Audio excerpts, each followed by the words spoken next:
Shri Gurubhyo Namaha Hari Om Dhyayamodavilavakuntanavatim Tejo Maim Naishtikim Snigdha Pangavilokhinim Bhagavatim Mandasmita Shri Mukim Vatsalyamritavarshinim Sumaduram Sankirtanalabhinim Shyamankim Madhusikta Suktim Amritanandatmikam Ishvarim Om Amriteshwariye Namaha Om Amriteshwariye Namaha Om Amriteshwariye Namaha Shuklam Bharadaram Vishnum Sashivarnam Chadurpujam Prasannavadanam Dhyayet Sarva Vignopashantaye Guru Brahma Guru Vishnu Guru Devo Maheshwaraha Guru Sakshat Parabrahma Tasmai Shri Gurave Namaha. My infinite prostrations at the lotus feet of Sadguru Sri Mata Amritanandamayi Devi. My humble pranams to Pujya Swami Amritageetananda Puriji. My humble pranams to Pujya Swami Shantamritananda Puriji. And my pranams to all Amma's children. Om Amriteshwariye Namaha. Welcome to Amrita Chintanam, the virtual Satsang. Today, we have amongst us Amma's disciple, Pujya Swami Shantamritananda Puriji, who will be talking to us about ancient wisdom for the modern world. I am humbled today to have the opportunity to welcome Swamiji for the virtual Satsang. Pujya Swami Shanta Amritananda Puriji met Amma in 1990 and permanently joined Amma's ashram in 1993. Until 2002, Swamiji trained in the ashram and participated in the ashram's rapidly unfolding humanitarian activities such as the AIMS Hospital in Cochin and Amma's massive housing project for 1 lakh poor families throughout India. From 2002, Swamiji became the resident director of MA Center, Japan, engaged in humanitarian, educational, and spiritual activities throughout East Asia and the Pacific Rim and Africa. In August 2012, Amma sent Swamiji to live in Amma's newly founded 142-acre ashram in Chicago, USA. There, Swamiji now conducts regular spiritual and social service programs, also Swamiji traveling throughout the US Central region. Swamiji, we offer our pranams and welcome you again to kindly share your thoughts with us. Om Namah Shivaya.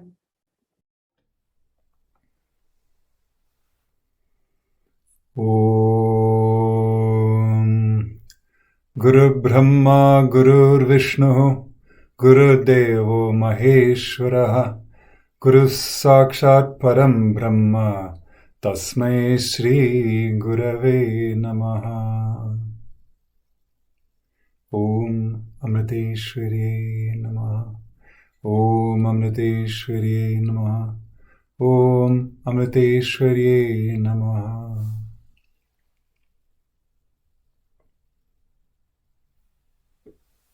Om Namah Shivaya.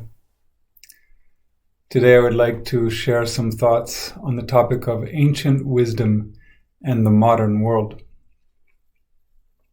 First of all, if you do a Google search on the word modern, you will find that it answers with about 3.35 billion web pages. That's pretty impressive. How about the word ancient? A mere 596 million, or 1/5 of the results for modern. Not so impressive. Now, what if you were to do a search on ancient wisdom? That would render you 5.6 million pages, while modern wisdom comes up with only 81,000 pages. Not at all impressive, right? Well, of course, this is not a very scientific approach, but it does tell us something about the collective consciousness of society.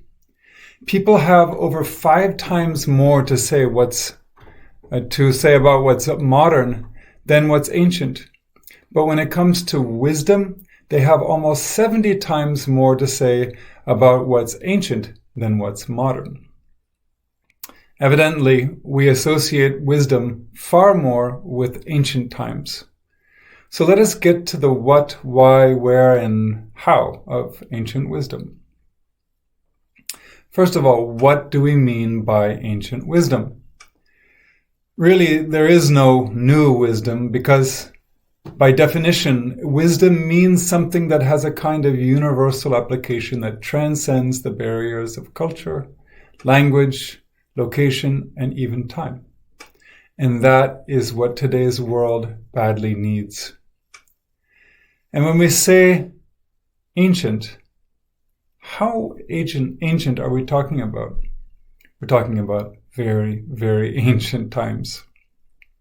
Even the Old Testament of the Bible, which is at least 2,500 years old, uses the word ancient in numerous places. One of the earliest known works of literature, more than 4,700 years old, is the Mesopotamian epic of Gilgamesh, in which it says that when the main character returned home, he revived the ancient and forgotten rituals. And that's for somebody who lived 4,700 years ago. But the prize winner is definitely India's oldest scripture, the Rig Veda. And it frequently refers to sages ancient and modern.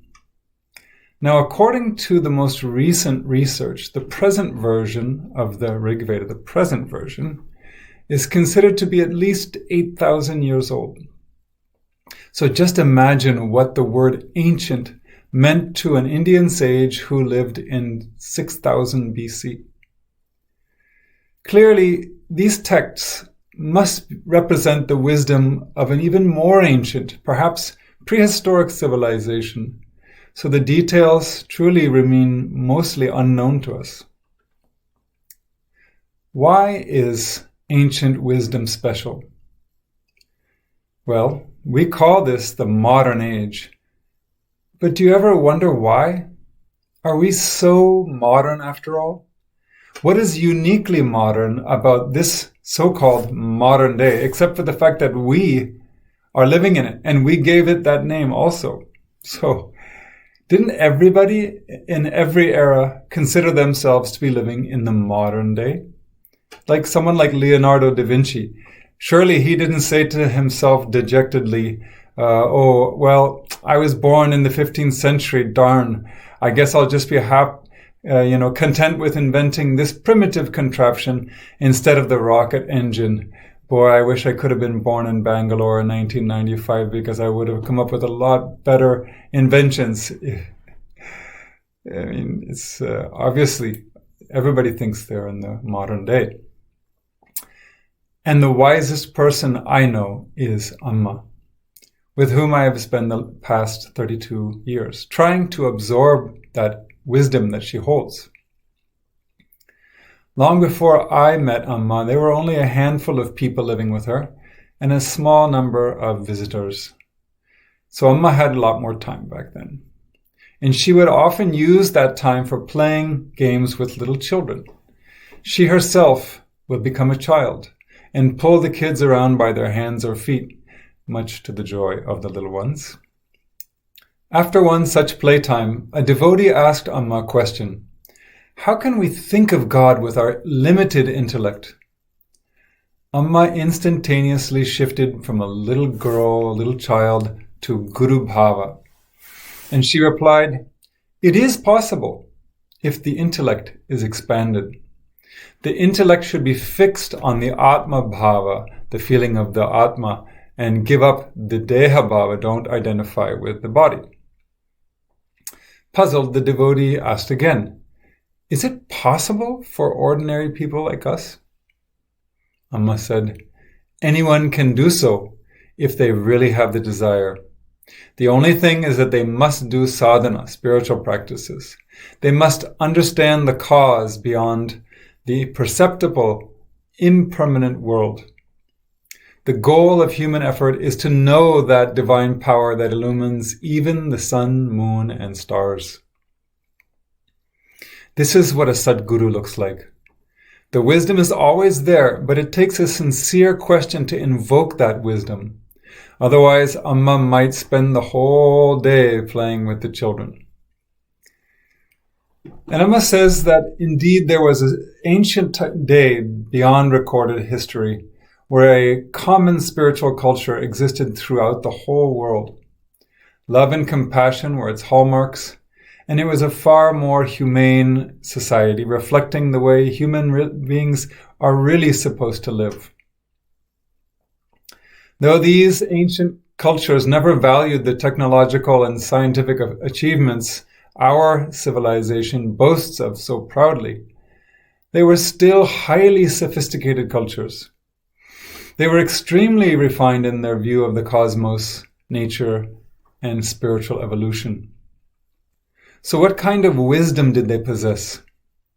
From my studies of such wisdom traditions over the past 36 years, I have found 4 salient characteristics that they have in common.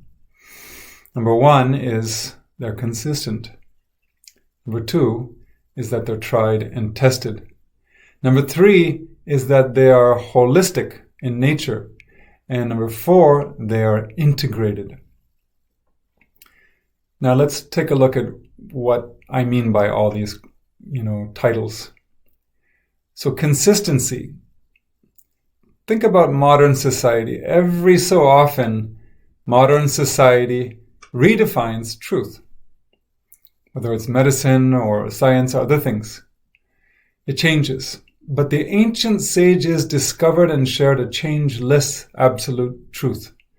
The Rig Veda has been just as applicable as it was then as it is now. Also, this wisdom is tried and tested. The wisdom has been practiced and tested over centuries or thousands of years and is attested by the lives of countless realized beings. The most recent one is our beloved Amma. And what do we mean by holistic? The wisdom comes from a holistic vision of the world. The diverse aspects of life are considered to be one body of wisdom. Isn't that itself true wisdom? Wisdom lies in the integration of all types of knowledge and information. And that is why Socrates said that the highest form of knowledge is spiritual, because spiritual knowledge determines the proper application of all other types of knowledge. And when we say they're integrated, what does that mean? Ancient wisdom comes from a more integrated worldview, so it can be used as a remedy for the fractured state of today's world and society. In addition to spirituality and philosophy, there are many other elements. Like, for example, holistic medicine, Ayurveda. And then that works in tandem with yoga therapy. They had ancient mathematics, physics, astronomy, and astrology, and they were all together. They helped each other. They had their own system of architecture and environmental science. And they had gemnology. They studied the qualities of gems and the effect on human beings, as well as physiognomy, which means understanding a person's character by their facial and body features. They even had a science of flowers, meteorology, athletics, acoustics. And these were all included in the same body of wisdom, fully integrated with all other forms of wisdom. Now, I know we have a lot of this information, this knowledge today as well, but it is highly compartmentalized. It's not integrated. For example, one doctor can treat your ears, but you need a different doctor for your eyes and a different doctor for your nose. And even though all of these are just a few centimeters away from each other, So the wisdom of the ancient traditions comes from the knowledge of the totality possessed by a realized being. In our case, we can think of Amma. This holistic knowledge is what enables them to integrate all the seemingly disparate sciences so they support each other synergistically. For example, Amma's university started a department of biotechnology a long time ago. And when they were looking into possible research topics, Amma suggested that they research the applications of the shells coming from the cashew nut. It was already a local belief that the shells were good for treating various health conditions, but there was no scientific proof. So, as a result of that, the cashew industry treated the huge amount of shells as garbage, and that also became an environmental problem. Amma had an idea for this, and under her guidance, the School of Biotechnology is now establishing the shell's medical value, as well as innumerable other applications. The outcome is good for converting waste into wealth, it's protecting the environment, and it's also good for healthcare. So such an outcome is purely due to Amma's integrated wisdom. After all this explanation, somebody may ask, what happened to all the ancient wisdom that existed all over the world? Very good question, if that popped up in your mind. That's why we need to turn to the sources of ancient wisdom, like where does it come from? For the answer to this question, we have to look at these sources, the various ways in which wisdom is transmitted across generations. And India has a very helpful system of explaining this, dividing those sources into 3 different categories. The first one we would call Shruti. It's also, you can refer to it as the Vedas. Basically, it's the eternal truth that is perceptible in deep meditation. Now, there may have been Vedas in other countries, all parts of the world, in an ancient time. Like I said, we don't know how ancient, but probably most of those are lost, or we don't have the language, or we don't know how to interpret them. The second category is Smriti.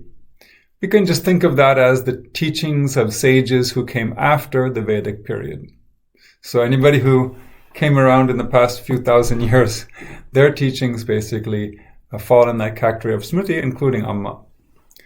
And the third category is Shishtachara. Just simply means the example displayed by great beings. So for us, what is Amma going to do? What does she do under such circumstances? We can think of that and figure out how to solve our problems. So that example is a third source of wisdom. Of course, the Vedas have the maximum authority. But which of these 3 do you think is most decisive in determining the survival of wisdom? When you think about it, you'll find that it is the third one, because true wisdom is alive, and it can only be transmitted from one living being to another. So without the example of and the interaction with a realized person, how are we going to pass along that wisdom? When I first came to India, I felt so relieved to know that there is still one place on the planet where the lineage of realized masters has somehow remained unbroken from time immemorial. This may be the only reason why the inner essence has been preserved in all of the Indian traditions, the scriptures, the sadhanas, and the symbolism, and so many other factors. So when we think along these lines, one great soul can make the difference between survival and extinction for an entire spiritual tradition, for a whole country, for the whole world. This makes it easier to understand why many ancient wisdom traditions were unsuccessful in preserving their inner essence over the ages. A broken lineage means broken understanding and broken experience of the truth. Now, we have one more topic to deal with, which is the how of ancient wisdom in the modern day. I'll begin with a story. Many years ago, a newcomer came to meet Amma. He was holding a book, and Amma asked him what the book was. Which book is it? The man said, it's the Bhagavad Gita. And Amma asked very innocently, what does it say in the Bhagavad Gita, son? The man was very surprised at the question, coming from a Mahatma. And so he asked Amma, did Amma ever read it? And Amma shook her hands and said, no, it's not possible for me. Then the man stopped for a moment and he thought, oh, right. Amma had to stop going to school in 4th grade, so maybe she doesn't know how to read.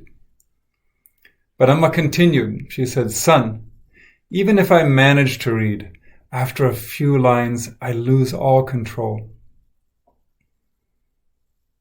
The man realized what a foolish question it was. What is a book to Amma? She's beyond all of this, he thought. Still, Amma implored him to read something from the Bhagavad Gita anyways. So the man read a very famous verse, chapter 2, verse 55.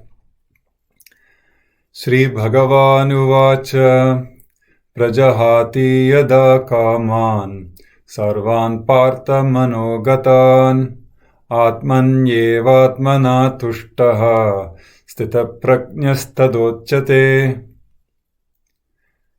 The key portion of this verse is simply a stita prajna, or a realized being, is one who is content in the self by the self. And hearing these words, Amma became totally introverted, in like a semi-conscious mood, and she was just chanting Om, Om for some time. And then she went into samadhi. When she came back down to the normal plane of consciousness, she said, always remember one thing. Studying the scriptures is good, but a shortage of bhakti, of devotion, should never occur. You can read books, but that is not enough.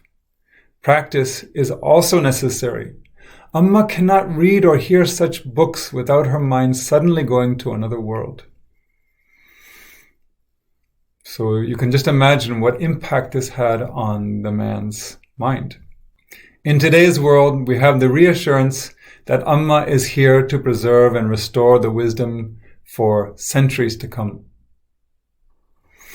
So now let's take a deeper look at how the timeless holistic wisdom can be applied in our daily lives. These days, people are keen to manage their resources, especially their wealth, income, property, and so on. People want to increase such resources, and they're careful not to expose their assets to risk. So even without an MBA, many people everybody is practicing forms of resource management and risk management. A holistic life is one where we look at the whole first, then we shift our focus to the details. First, we try to understand what is our highest goal in life. Then we look at the micro level and see how we can realize that goal through our day-to-day activities. Makes sense, right? Remember, the details are only so important as they facilitate the attainment of our highest goal. No matter what your highest life goal is, one thing is for sure. You yourself are the most important resource. Your own inner resources are the most precious and should be treated as so, leveraging them properly and intelligently. But this requires a lot of self-awareness. We have to remember, I am the resource. I am the investment, not something else. If my mind becomes clouded, negative, or agitated, I won't be capable of wisely leveraging all my other resources. And when we understand this point, we will feel the urgent need to cultivate the proper values and virtues in life. Our values are what will save us at times of hardship. In fact, it is Amma saving us, but in the form of our own values and virtues. There is really no escape from the need to grow, evolve, and mature as a human being. Physical strength takes time to develop and requires regular exercise to maintain. Everybody knows that. Even then, those who have tremendous physical power can be lacking in other forms of power. This is because inner strength also takes time to develop and requires regular exercise. I'll give you a couple of examples here. Not long back, a famous pro wrestler in the United States, he couldn't fix his marriage. So what did he do? He killed his wife, he killed his son, and he killed himself. He had one form of strength, but not another. There was another famous martial artist who was a champion for 3 years straight. But when he finally lost, he went berserk and got arrested for reckless driving. Reckless driving, not just any kind of reckless driving, hit and run accident, and he led the police on a long chase. He was driving on the wrong side of the street and on city sidewalks, all of this in a truck that had his picture painted on the side of it.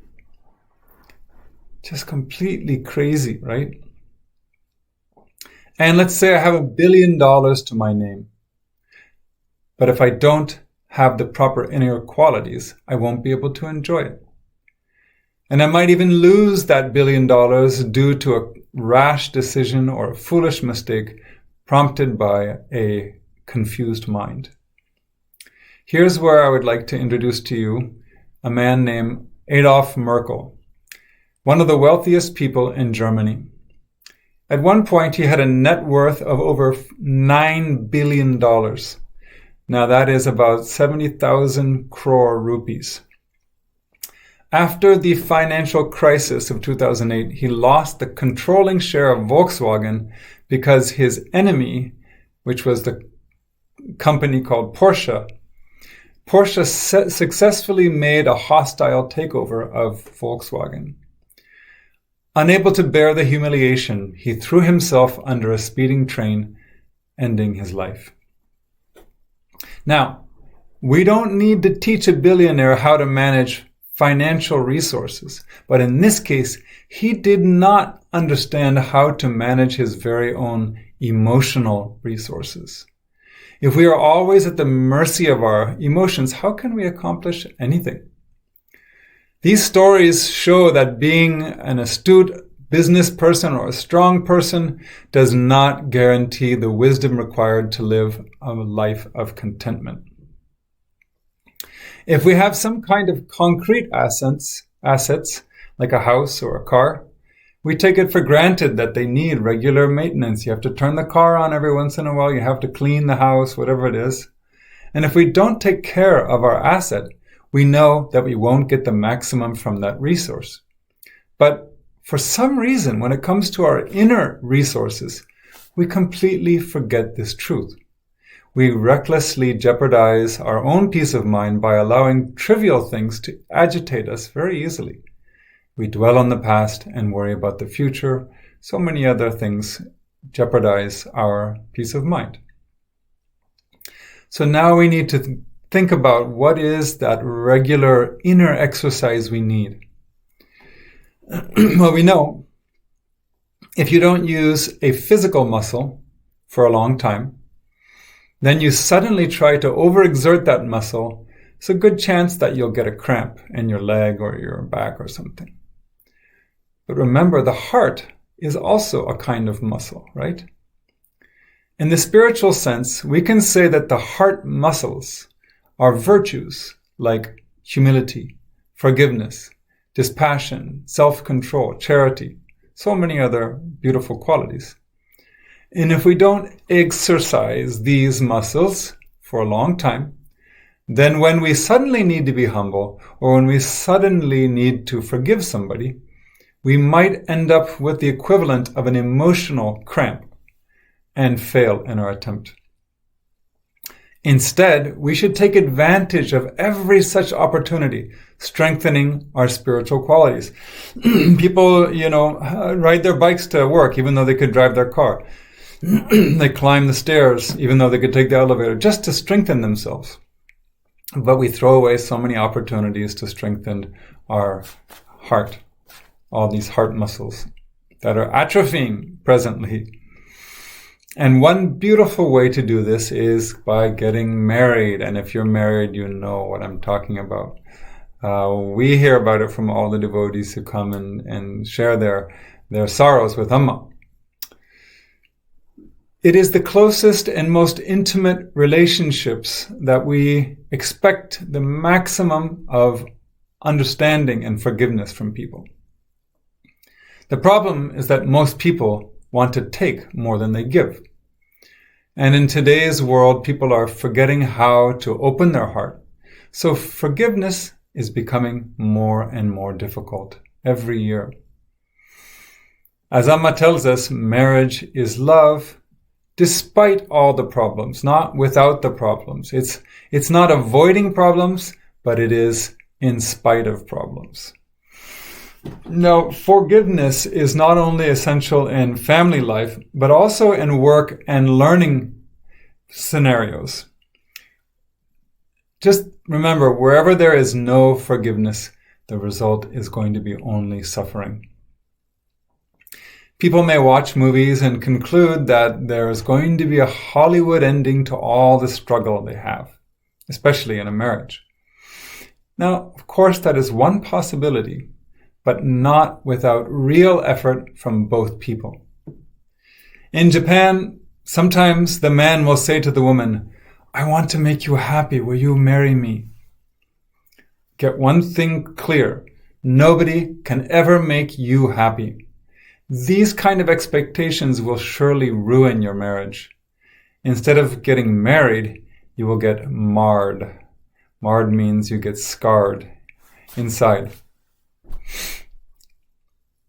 When a problem, like any kind of problem, arises, we really should look within ourselves and ask, how did I contribute to this problem?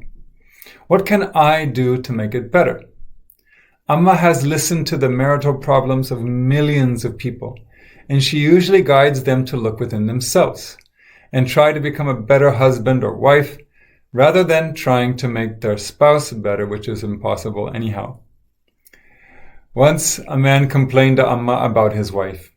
He said, "Amma, she is constantly nagging me, criticizing me, humiliating me, and in front of other people too. How can I go on bearing all of this?" In response, Amma said, "The real problem is that she is not God realized." And the man replied, yes, that's her problem. Then he caught himself and he fell silent. Clearly, he understood that Amma was indirectly telling him that he was no different than his wife, because he isn't God realized either. Both of them are to blame, and neither one of them are to be blamed.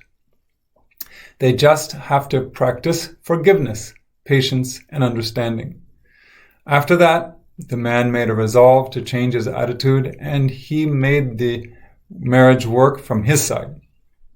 Don't misunderstand. They still had some problems. The wife had to make a lot of effort as well. They still annoyed each other in different ways, but they didn't let that bother them anymore. They would quickly shake it off and forget about it. Still human, but no longer an unforgiving human being. Before getting married, most couples sign a prenuptial agreement, which is a written contract of sorts. And there it states how their assets should be divided if they get divorced. In addition, what if the couple could give more thought to how they're going to respect each other's inner assets, how they're going to respect their partner's peace of mind, contentment, and fulfillment, to avoid getting divorced in the first place. Without such introspection beforehand, each one of their expectations from each other become time bombs, because you never told your partner exactly what you expect from them. Even more importantly, we must regularly examine and revise our expectations and preconceived ideas about ourselves as well as other people. Much of our emotional resources are depleted due to such wrong expectations. In fact, failure boils down to a situation or an outcome that we didn't expect. The real problem is our own wrong expectation, not the situation, which we can't control. You wouldn't expose your tangible resources or assets to unnecessary risk, right?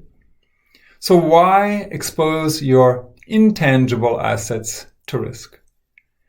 That means that we need risk management for our emotional resources.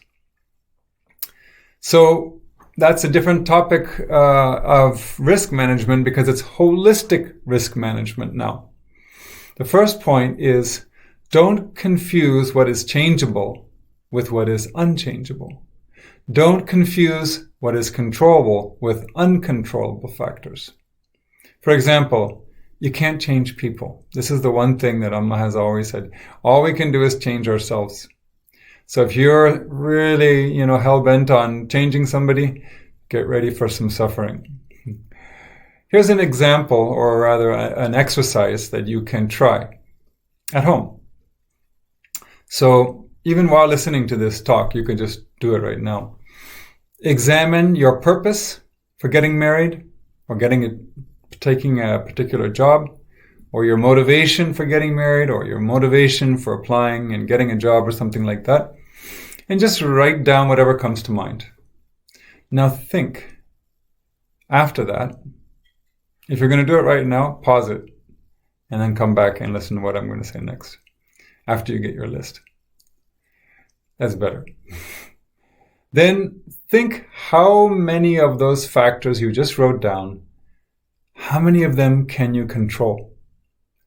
If the achievement of your purpose depends on many factors that are out of your control, you are not going to have a good time trying to achieve that.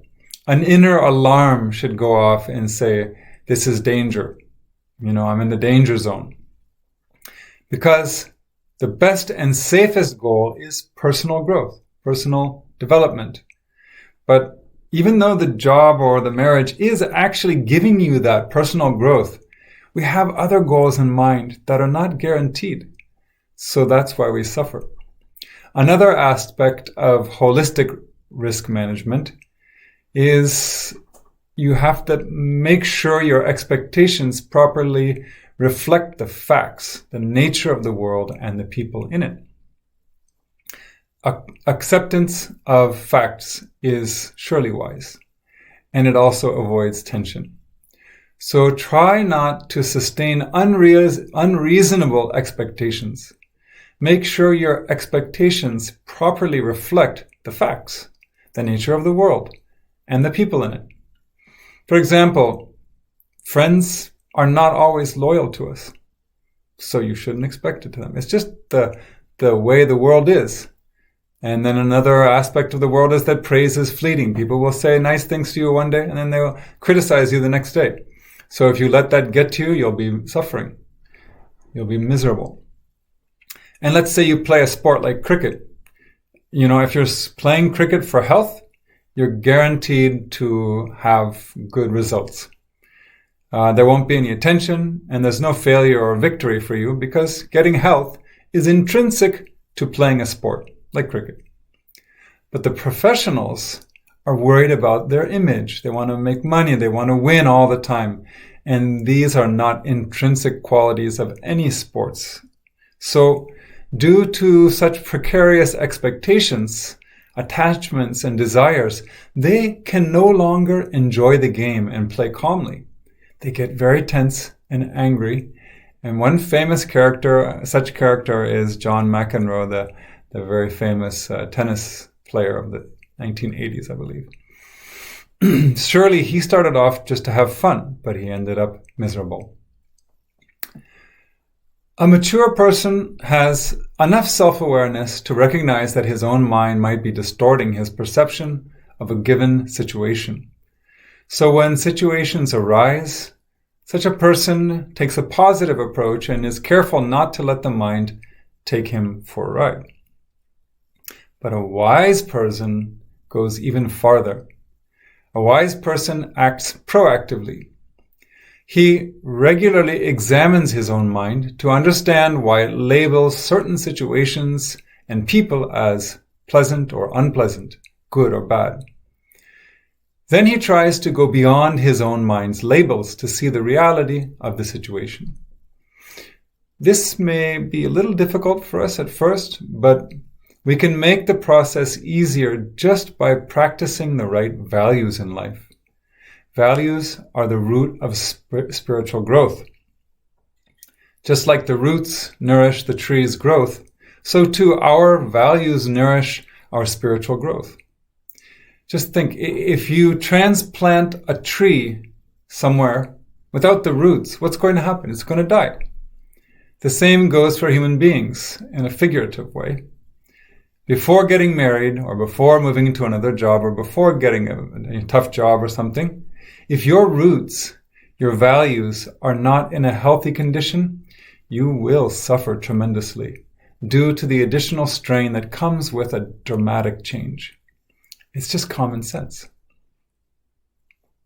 So, for you all, I have compiled a list of 75 virtues, or we could call them values, that Lord Krishna praises in the Bhagavad Gita. The beautiful thing is that in chapter 12, verse 20, Krishna calls these values dharmyamritam, which can be interpreted as the immortal dharma, or more closer to our hearts, we can call it the amrita dharma, our duty to Amma. And I suggest you go through the list and see what you think. Some of those, characteristics may seem very difficult for you, while others seem doable. And each morning you can pick one of the difficult ones and one of the easier ones, and then try to practice those two characteristics or values or virtues as best as you can that day.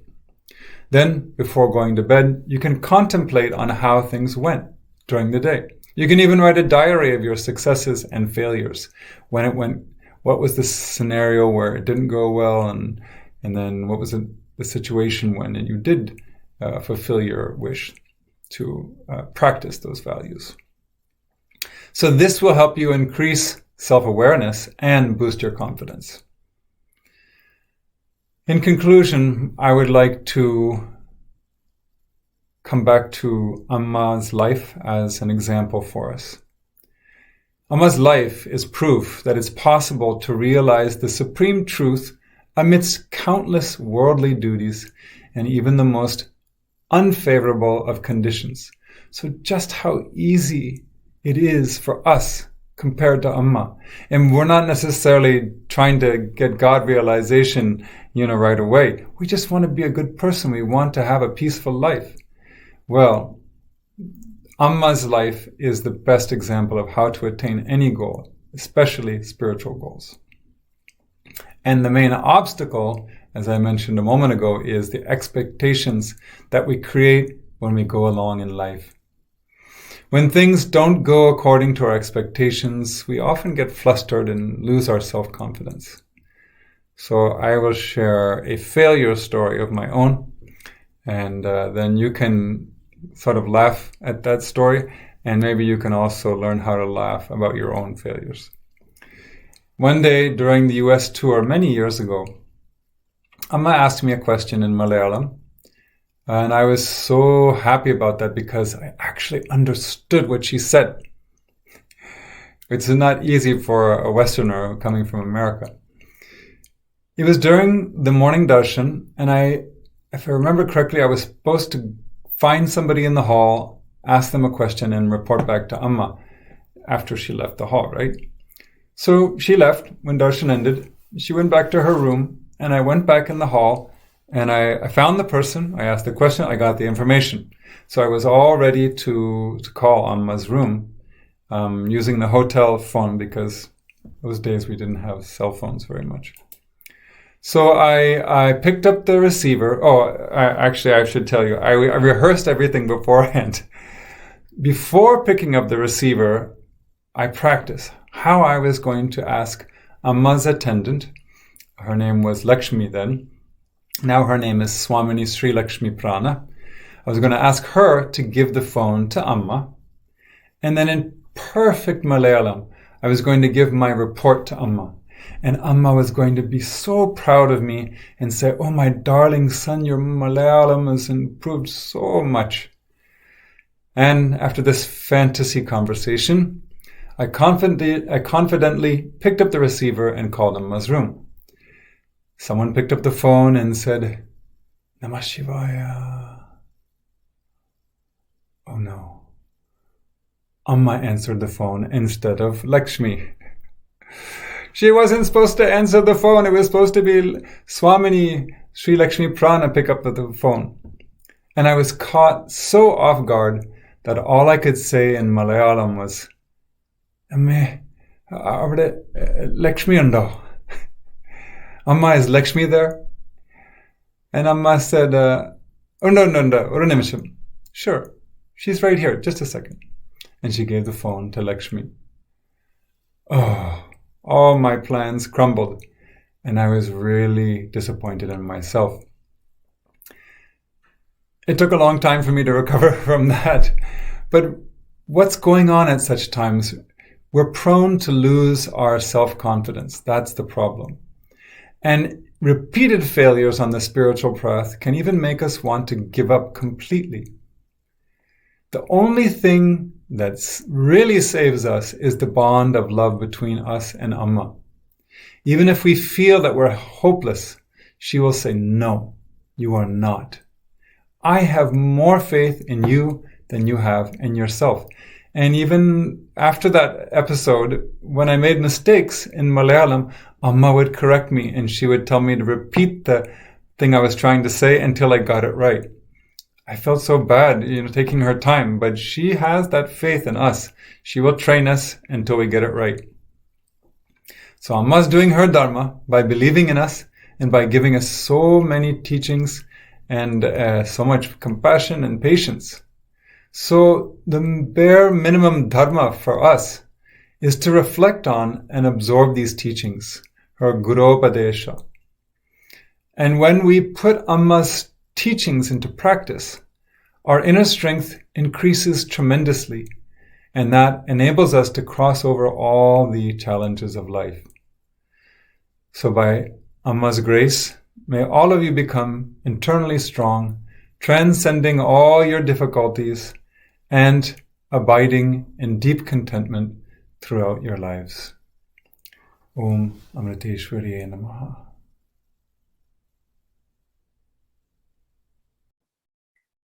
Om Amriteshwariye Namaha. Thank you, Swamiji, for your kind words of wisdom and enlightening us through this wonderful session. I sincerely pray to Amma that all of us will be able to contemplate, imbibe, and practice Swamiji's teachings. Now, let me summarize some of the key points from Swamiji's Satsang. Swamiji started this session by emphasizing the importance of ancient wisdom for modern life. Swamiji talked about the 4 important characteristics of ancient wisdom that makes it so special. They are: number 1, consistent, being changeless and absolute truth.